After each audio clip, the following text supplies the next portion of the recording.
I've never been as fascinated or as baffled by a game as I have with Harold Halibut. It often feels completely misguided, containing rare moments of poignancy and intrigue sprinkled throughout a sporadic and seemingly aimless story set in a lifeless futuristic environment with characters that communicate like robots. Scanning. All tests completed satisfactorily.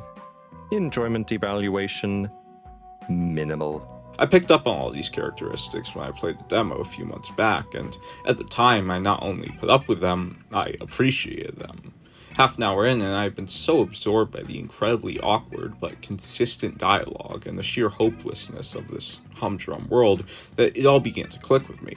Of course, this formula doesn't call for a very enticing game per se, but I saw in it a slow-burning story that would sacrifice conventionality for the sake of tone and characterization. After playing it in its entirety, though, I was left feeling pretty half and half. The game is set aboard a spaceship called the Fedora, which fled Earth amidst Cold War in search of a better place to call home, but didn't make it far before crash landing on the ocean floor of an alien planet with little hope of ever relaunching.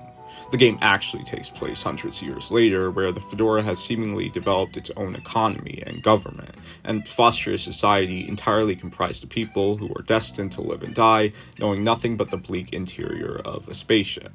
It's sad, honestly, and even though the game isn't excessively dark, the subtext I derived from these dull circumstances heavily influenced my outlook on the story.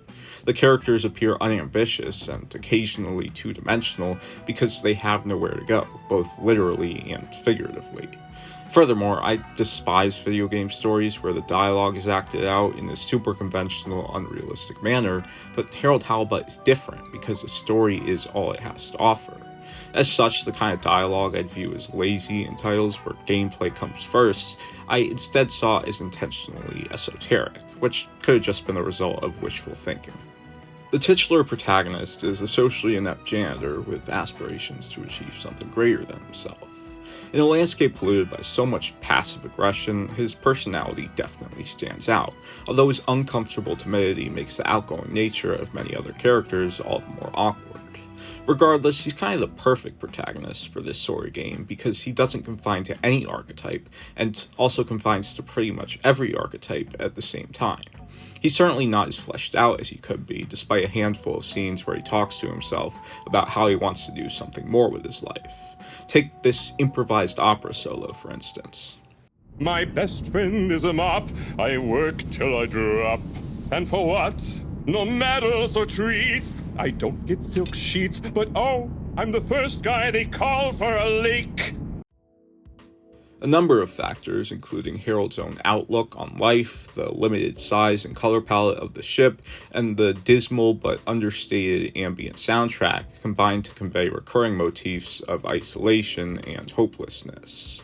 There's a scene early on where Harold joins the ship's jogging club, so he and the other members start running laps around this empty auditorium, and it is just pathetic. Later on in the game, Harold visits the education district to borrow a book, and the only teacher on the entire ship is this one guy in a bathrobe who teaches toddlers and tweens at the same time. You could make the argument that this was just a result of the world and character designers being lazy, but it also shows how immensely flawed the Fedoran infrastructure is. Unfortunately, I don't think the game commits enough to leaning into those themes of dysfunctionality and insignificance, often opting to betray its somber tone and offbeat writing with jokes that never land and the occasional montage. More notably, though, it clearly aims to be like BioShock in a number of ways, and it really shouldn't. We chose the stars, not instead of the Earth, but because of it. We chose sacrifice and responsibility. I chose rapture. The comparisons between Harold Halibut and the revolutionary BioShock are too obvious to ignore. They both take place in these otherworldly underwater civilizations run by corrupt individuals. They rely extensively on made-up history to advance their stories, and they also trick the player in really similar ways that I won't get into to avoid spoilers. BioShock not only helped pave the way for video games as an art form and a powerful storytelling medium, its narrative tone and world building brought desire for more story-focused experiences with dystopian settings and Orwellian antagonists. Rapture is a failed society built on the principles of objectivism, and you barely get to see any of it in gameplay.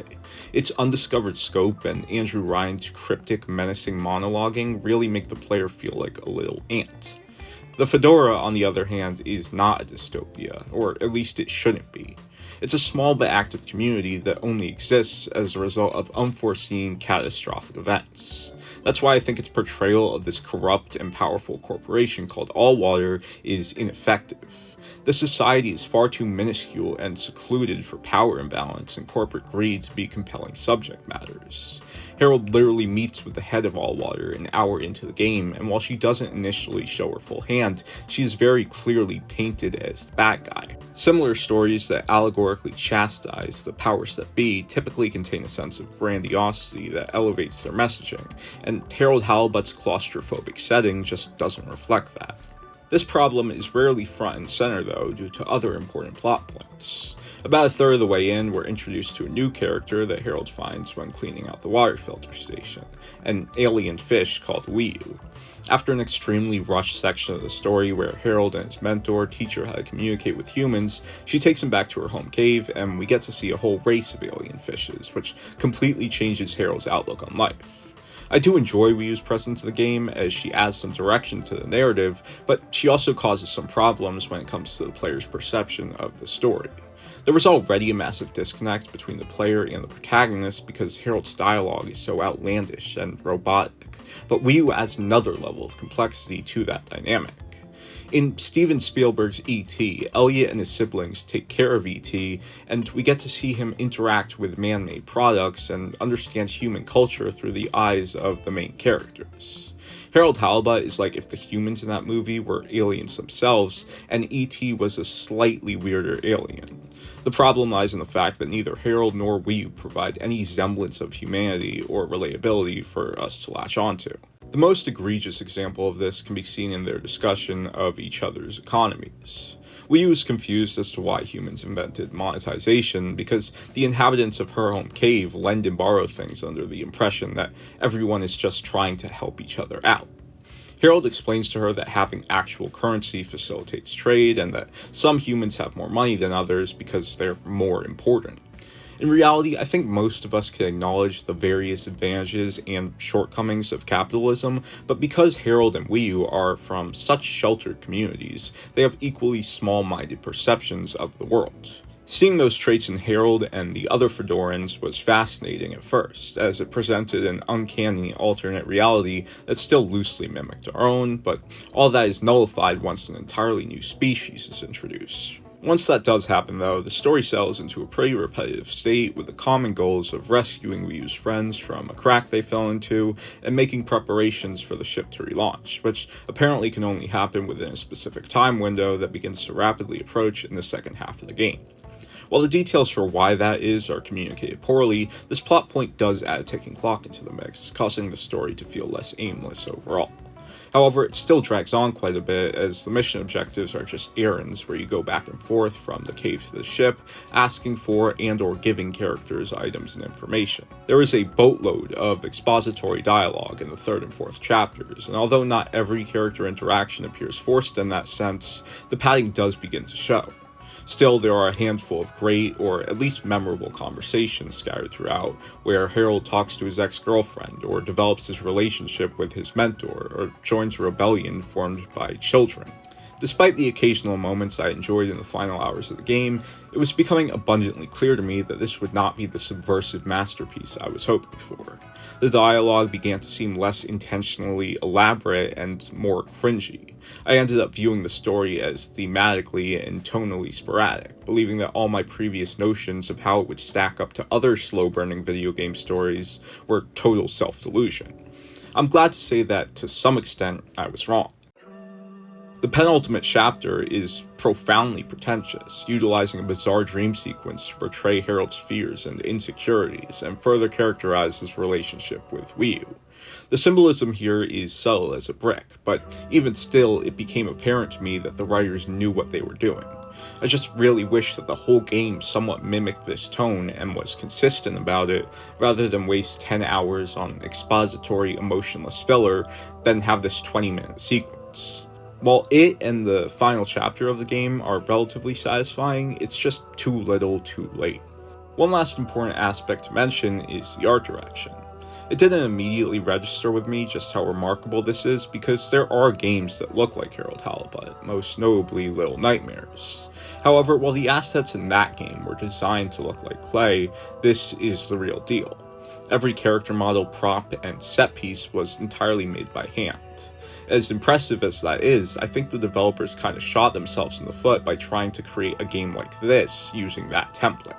I remember having to make a clay house in a shoebox for a first grade school project, and I literally broke down crying. So, with that said, even the smallest set piece in this game is an astounding achievement.